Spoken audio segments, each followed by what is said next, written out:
Hello दोस्तों, आप सभी का आर के स्टडी में स्वागत है।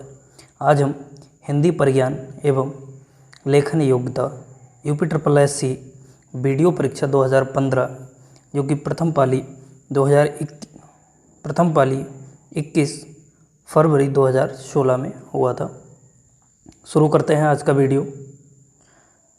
कर्कश का विलोम नीचे दिए गए विकल्पों में से चुनें।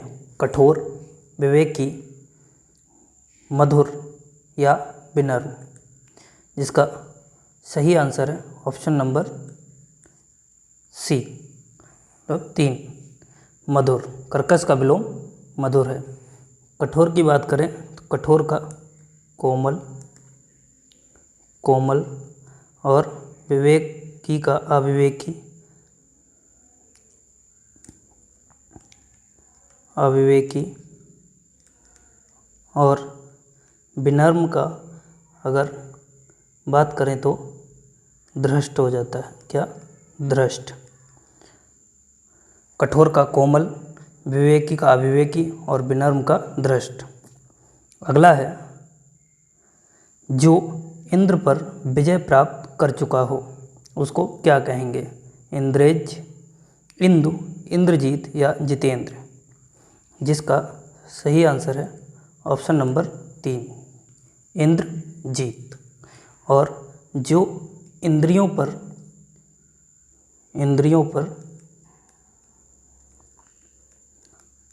पर विजय प्राप्त कर चुका हो उसको जितेंद्र कहेंगे। कर चुका हो।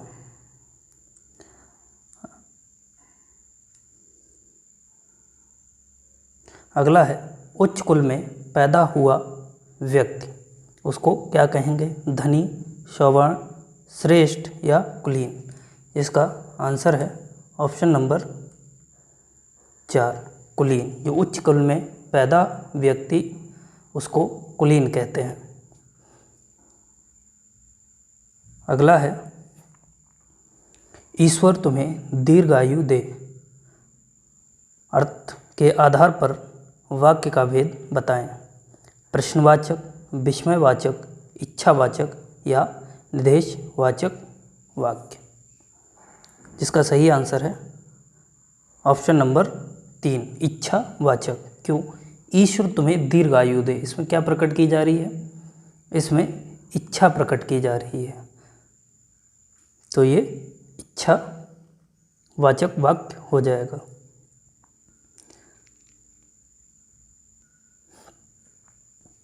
अगला है, श्री गणेश का विलोम शब्द बताएं। श्री राधा, इतश्री, विनाश या इनमें से कोई नहीं। जिसका आंसर है ऑप्शन नंबर 2, इतश्री।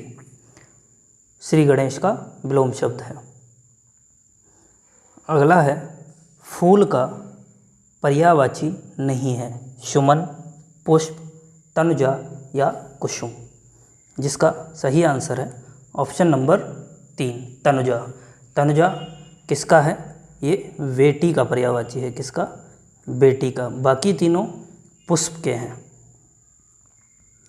ये पुष्प के हैं। और पुष्प के कौन कौन से हैं? पुष्प को मंजरी, मंजरी, गुल, गुल, प्रसून, प्रसून भी ये किसके ही हैं? ये भी फूल के ही पर्यायवाची हैं। सुमन, पुष्प, कुसुम, मंजरी, गुल, प्रसून ये किसके हैं? ये फूल के पर्यायवाची हैं। जबकि तनुजा किसका है? बेटी का। अगला है, किस रस को रसराज कहा जाता है? वीर रस, हास्य रस, श्रृंगार रस या शांति रस। जिसका सही आंसर है ऑप्शन नंबर 3, श्रृंगार रस। श्रृंगार रस को ही रसराज कहा जाता है। श्रृंगार रस को ही रसराज की उपमा से अलंकृत किया जाता है। अगला क्वेश्चन है, मन रे तन कागज का पुतला, लगे बूंद पिनस जाए छिन में, गर्व करे क्या इतना। इन पंक्तियों में कौन सा रस है? भक्ति रस, श्रृंगार रस, करुण रस या शांत रस।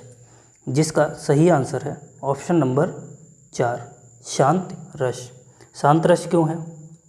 इसमें कवि तन को छोड़कर परमात्मा के प्रति क्या पैदा कर रहा है? अनुराग पैदा कर रहा है।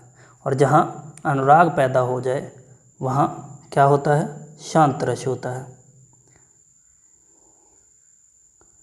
अगला है, जिस छंद में 4 चरण और प्रत्येक चरण में 16 मात्राएं होती हैं वह कहलाता है? दोहा, सोरठा, रोला या चौपाई। इसका सही आंसर है ऑप्शन नंबर 4 चौपाई। जिस छंद में 4 चरण और प्रत्येक चरण में 16 मात्राएं होती हैं उसे चौपाई कहते हैं। जबकि और ये कैसा है? ये सममात्रिक छंद है। कैसा? सममात्रिक छंद। और दोहे में ये कैसा है? ये अर्ध सममात्रिक। ये अर्ध सममात्रिक है। इसमें दोहे में सम चरणों में 11 मात्राएं और विषम में 13 मात्राएं होती हैं। अगर रोला की बात करें तो ये कैसा है? ये मात्रिक छंद है। मात्रिक छंद है। इसमें 24 मात्राएं होती हैं जो कि प्रत्येक चरण में 11 और 13 मात्राएं होती हैं। किसमें? रोला में। ये मात्रिक छंद है। इसमें 24 मात्राएं जब और प्रत्येक चरण में 11 और 13 मात्राएं होती हैं। किसमें? रोला में। अगर सोरठा की बात करें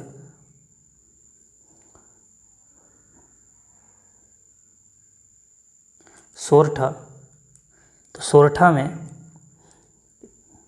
इसके सम चरणों में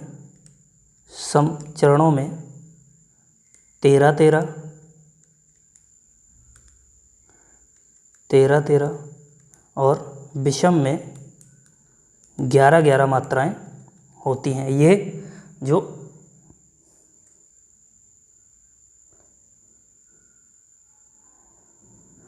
सोरठा है, सोरठा किसका उल्टा है? सोरठा दोहे का उल्टा होता है। किसका? दोहे का उल्टा होता है। अगला है, कल्प वृक्ष का पर्यायवाची है? पारिजात, कल्पतरु, देव वृक्ष या ये सभी। इसका सही आंसर है ऑप्शन नंबर 4 ये सभी। कल्प वृक्ष को पारिजात, कल्पतरु, देव वृक्ष कहते हैं। और भी इसके हैं, इसको और क्या कहते हैं? मंदार,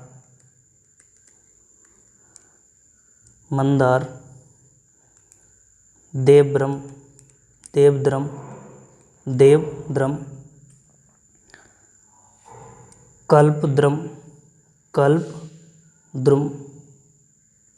कल्पद्रुम और हरिचंदन,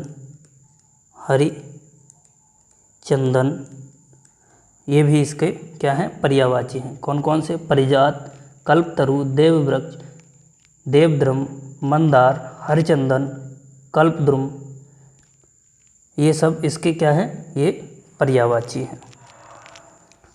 अगला है, हिंदी की आदि जननी क्या है? पाली, संस्कृत, अपभ्रंश या प्राकृत। जिसका सही आंसर है ऑप्शन नंबर 2 संस्कृत। हिंदी की आदि जननी संस्कृत है। अगला है, हिंदी दिवस कब मनाया जाता है?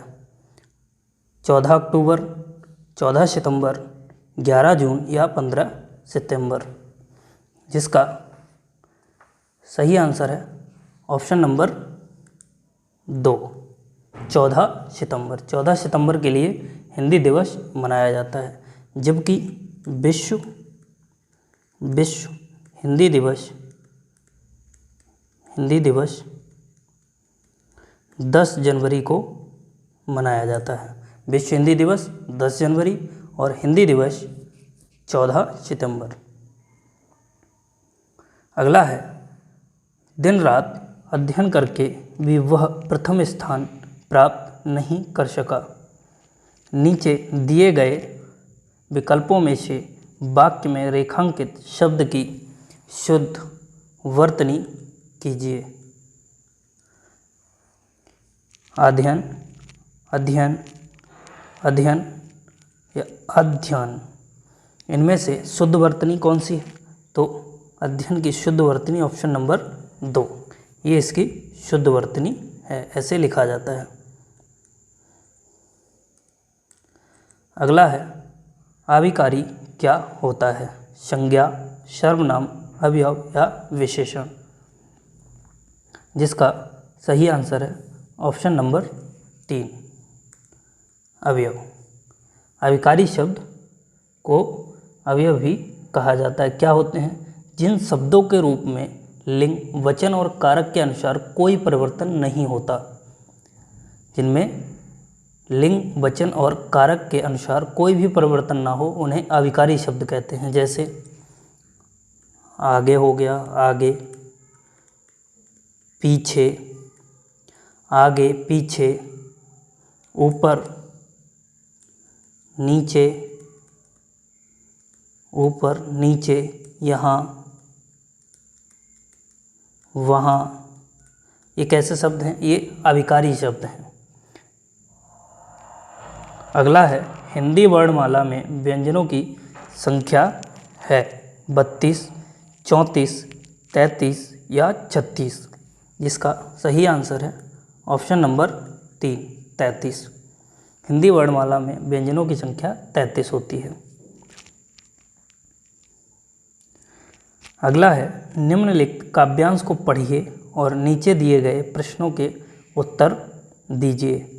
कुछ भी बन बस कायर मत बन, ठोकर मार पटक मत माथा, तेरी राह रोकते पाहन, कुछ भी बन बस कायर मत बन। ले देकर जीना क्या जीना, कब तक गम के आंसू पीना, मानवता ने तुझको सींचा, वहा युगों तक खून पसीना। देखते हैं, कवि क्या करने की प्रेरणा दे रहा है? गम के आंसू पीने की, आत्मसमर्पण की, रुकावटों को ठोकर मारने की, कुछ भी ना बनने की? जिसका सही आंसर है ऑप्शन नंबर 3, रुकावटों को ठोकर मारने की। कवि कहता है कुछ भी बन बस कायर मत बन, कुछ भी बन बस कायर मत बन, ठोकर मार, ठोकर मार। कवि क्या कह रहा है? ठोकर मार पटक मत माथा, तेरी राह रोकते पाहन। तो कवि क्या कह रहा है? ठोकर मारने के लिए कह रहा है। तो इसका कौन सा सही हो जाएगा? ऑप्शन नंबर 3, रुकावटों को ठोकर मारने की बात कवि कह रहा है। अगला है, इन पंक्तियों में कायर का अर्थ है सहज, समझौतावादी, चालाक या दुष्ट? जिसका सही आंसर है ऑप्शन नंबर 2, समझौतावादी। कवि के अनुसार कायर का वह व्यक्ति है जो अपनी जीवन की कठिनाइयों के साथ क्या कर लेता है? समझौता। कुछ भी बन बस कायर मत बन, कवि ने क्यों कहा है? कुछ भी बनना आसान है, कुछ भी बनना मुश्किल है, कायर मनुष्य का जीवन व्यर्थ है, कायर मनुष्य अच्छा नहीं होता। इसका सही आंसर है ऑप्शन नंबर 3, कायर मनुष्य का जीवन व्यर्थ होता है। अगला है, पाहन शब्द का पर्यायवाची है मेहमान, पैर, पत्थर या पर्वत? जिसका सही आंसर है ऑप्शन नंबर 3, पत्थर। पाहन का शाब्दिक अर्थ पत्थर है। अगला है, कवि के अनुसार किस प्रकार का जीवन व्यर्थ है? आदर्शवादी, समझौतावादी, खून पसीना बहाकर, रुकावटों को ठोकर मारना? इसका सही आंसर है ऑप्शन नंबर 2, समझौतावादी, कभी भी कठिनाइयों से समझौता नहीं करना चाहिए। तो कवि के अनुसार जो समझौतावादी व्यक्ति है वह जीवन व्यर्थ है। अगला है, किस समास में पहला पद संख्यावाचक होता है? अव्ययी भाव, द्विगु, द्वंद्व या कर्मधारय, जिसका सही आंसर है ऑप्शन नंबर 2। द्विगु समास में ये कैसा है? एक संख्यावाचक है। इसमें जो प्रथम पद होता है वह संख्यावाचक होता है और अंतिम पद संज्ञा होता है। इसमें प्रथम पद में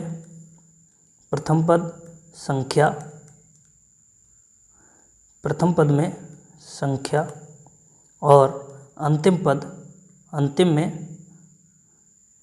क्या होगा? संज्ञा। अंतिम पद में संज्ञा होती है। अगला है, राजपुत्र में कौन सा समास है? तत्पुरुष, द्विगु, द्वंद्व या कर्मधारय, जिसका सही आंसर है ऑप्शन नंबर 1, तत्पुरुष समास है। इसमें राजपुत्र में तत्पुरुष समास क्या होता है? इसमें अंतिम पद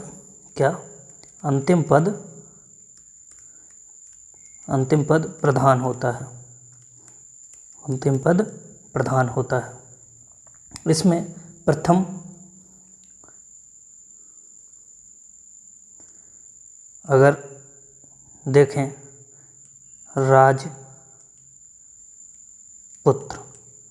राजपुत्र यानी कि राजा का पुत्र। तो पुत्र क्या है? इसमें अंतिम जो पद है वह प्रधान पद है और ये कौन सा समास है? तो षष्ठी तत्पुरुष है। ठीक है।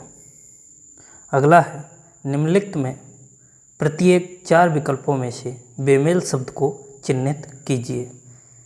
समस्या, खेद, कठिनाई या जटिलता, जिसका सही आंसर है ऑप्शन नंबर 2, खेद।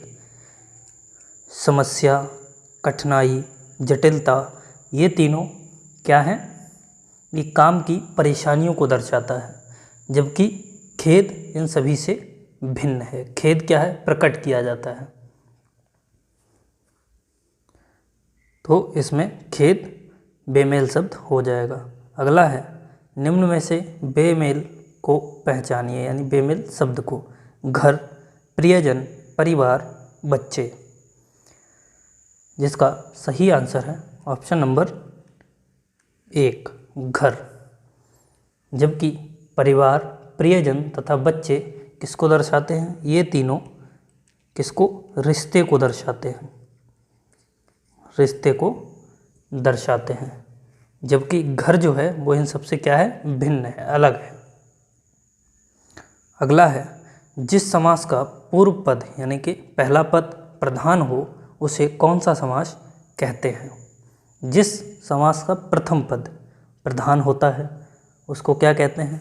संबंध तत्पुरुष, कर्मधार, अव्ययी भाव या द्वंद्व समास, जिसका सही आंसर है ऑप्शन नंबर 3, अव्ययी भाव, जिसमें प्रथम पद प्रधान होता है।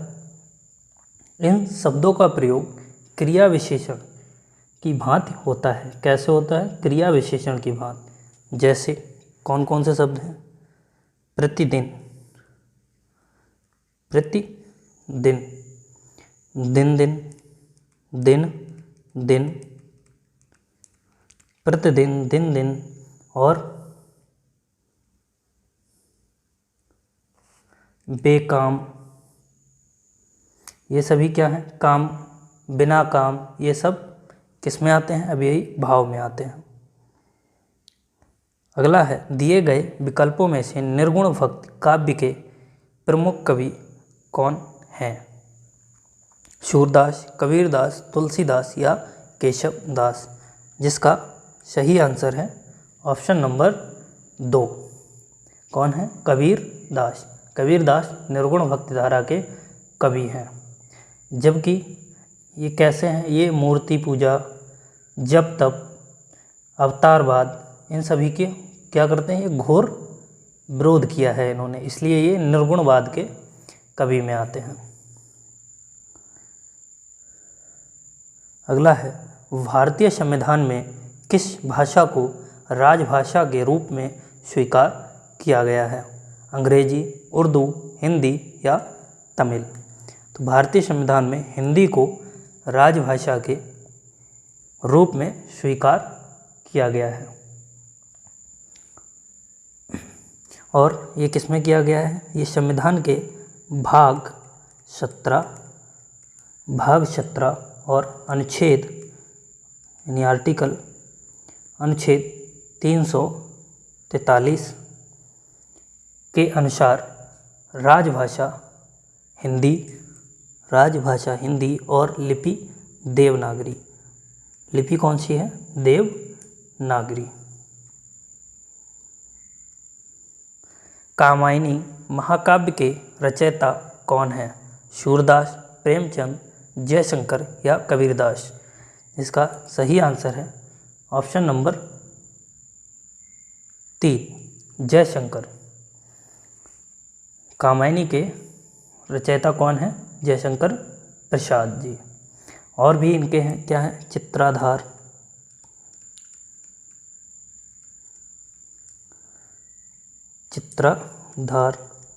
और कानून कुसुम, कानन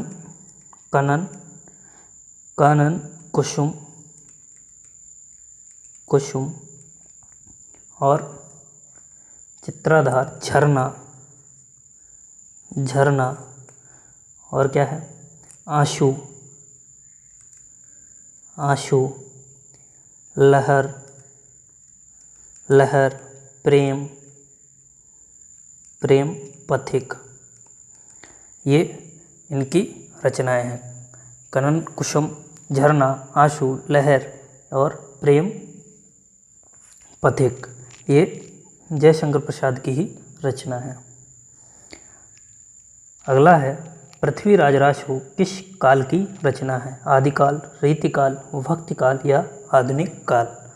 जिसका सही आंसर है ऑप्शन नंबर 1, आदिकाल। पृथ्वीराज रासो किसने लिखी है? तो ये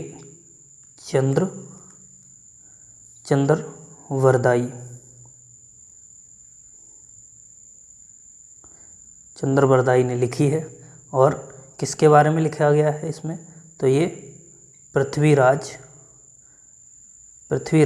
चौहान के बारे में इसमें लिखा गया है, जो कि पृथ्वीराज चौहान के ये दरबारी कवि थे। अगला है, देवाशान का समय मेघमय आसान से उतर रही है। वह संध्या सुंदर परिसी धीरे धीरे। इन पंक्तियों में कौन सा अलंकार है? रूपक, उपमा, श्लेष या मानवीकरण? इनमें कौन सा अलंकार है? जिसका सही आंसर है ऑप्शन नंबर 4, मानवीकरण। इसमें कवि क्या कर रहा है? इसमें कवि जो है वो निर्जीव वस्तुओं का वर्णन किसके अनुसार कर रहा है? सजीव यानी कि मानव की तरह किया जा रहा है। और जहाँ निर्जीव वस्तुओं का मानवीय के अनुसार वर्णन किया जाए वहाँ मानवीकरण अलंकार होता है। अगला है, हिंदी शब्दकोश में छ का क्रम किस वर्ण के बाद आता है? क, छ, त्र या ज्ञ? जिसका सही आंसर है ऑप्शन नंबर 1, का के बाद हिंदी वर्ड शब्दकोश में छ का क्रम का के बाद आता है। कैसे? छ, क प्लस श, तो किसके बाद आएगा? का के बाद। ठीक है। अगला है खग ही जाने खग की भाषा। लोकोक्ति का उचित अर्थ है पक्षियों की तरह बोलना, पक्षियों की भाषा ना जानना, पक्षी अपनी भाषा स्वयं समझते हैं, समान प्रवृत्ति वाले लोग एक दूसरे को सराहते हैं। इसका सही आंसर है ऑप्शन नंबर 4, खग ही जाने खग की भाषा। इस लोकोक्ति का अर्थ है समान प्रवृत्ति वाले लोग एक दूसरे की भाषा को समझते हैं। अगला है नीचे दिए गए वाक्यों के पहले और अंतिम भाग को 1 और 6 की संख्या दी गई है। इसके बीच के अंशों को 4 भागों में बांटकर या, रा, ला तथा वा की संख्या दी गई है। ये चारों भाग उचित क्रम में नहीं हैं। इन चारों को उचित क्रम में लगाएं ताकि यह एक सही वाक्य बन सके। यानी कि जो 1 नंबर है वो प्रारंभ में रहेगा और 6 नंबर अंत में। बाकी इन सबको हमें सही क्रम में लगाना है। तो कौन सा हो जाएगा इसका? ऑप्शन ए या, ऑप्शन ए रा, ला या वा, ऑप्शन बी वा या रा, ला, वा या रा, ला, रा, ला या वा, रा। तो इसका सही आंसर हो जाएगा ऑप्शन नंबर सी। कैसे? जिस प्रकार, फिर आएगा वा, जिस प्रकार अग्नि का धर्म या दहकना है उसी प्रकार ल मनुष्य का धैर्य, र उसके स्वभाव का प्राय होना चाहिए। अगला है अक्ल का दुश्मन। मुहावरे का अर्थ है मित्र, महापंडित, महामूर्ख या शत्रु। जिसका सही आंसर है ऑप्शन नंबर 3, महामूर्ख होना। अक्ल का दुश्मन होना अर्थात महामूर्ख होना। अगला है वाक्य के अशुद्ध भाग का चयन कीजिए। यदि कोई त्रुटि ना हो तो भाग 4 को चिन्हित कीजिए।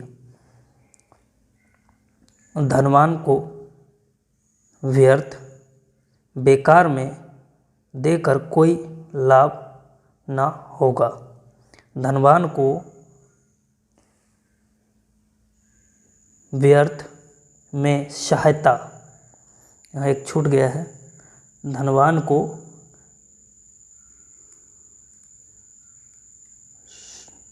बेकार में सहायता देकर कोई लाभ ना होगा। तो इसमें क्या आएगा? बेकार। धनवान को व्यर्थ में सहायता देकर कोई लाभ ना होगा। तो इसमें ऑप्शन नंबर 2 हो जाएगा। अगला है दिए गए शब्दों में शुद्ध वर्तनी वाला शब्द चुनें। सर्वोत्तम, संसर्ग, सच्चिदानंद, कीर्ति। जिसका सही आंसर है ऑप्शन नंबर 3, सच्चिदानंद, जो कि इसका सही आंसर है। अगला है उपसर्ग का प्रयोग होता है शब्द के आदि में, शब्द के मध्य में, शब्द के अंत में या इनमें से कोई नहीं। उपसर्ग का, तो उपसर्ग का होता है शब्द के आदि में यानी के प्रारंभ में। कैसे? जैसे अगर देखा जाए तो पराजय, पराजय में क्या जोड़ दिया जाए? परा। अगर ये जोड़ दिया जाए तो पराजय हो जाएगी।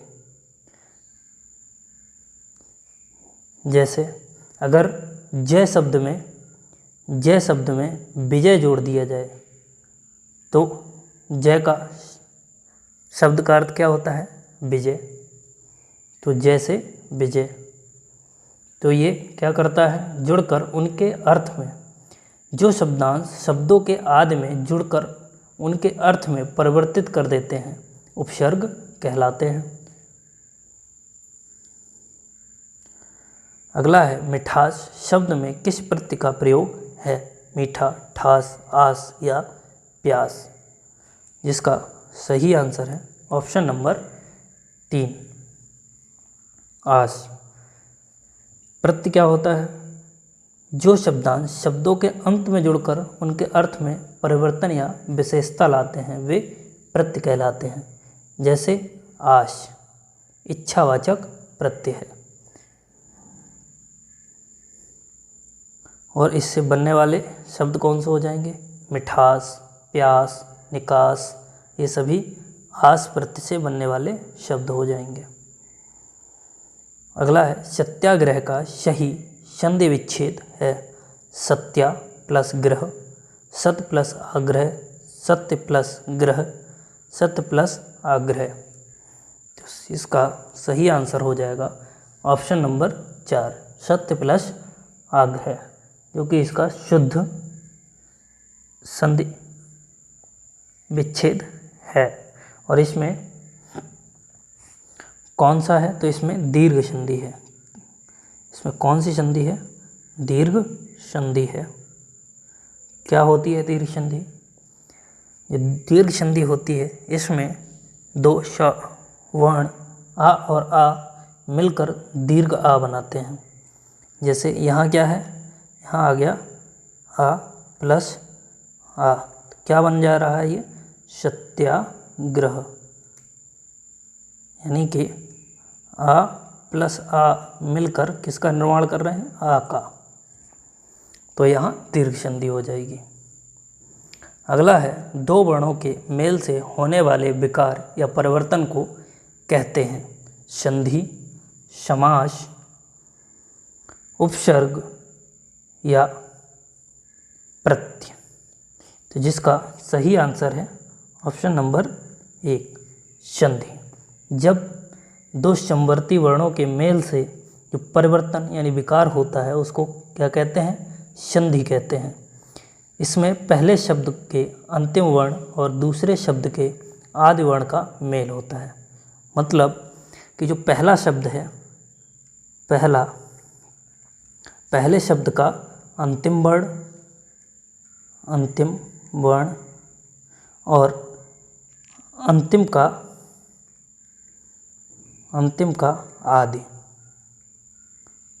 इन दोनों के मिलन से इसका विकार होता है। जैसे देवालय, जैसे देवालय, कैसे? देव प्लस आलय।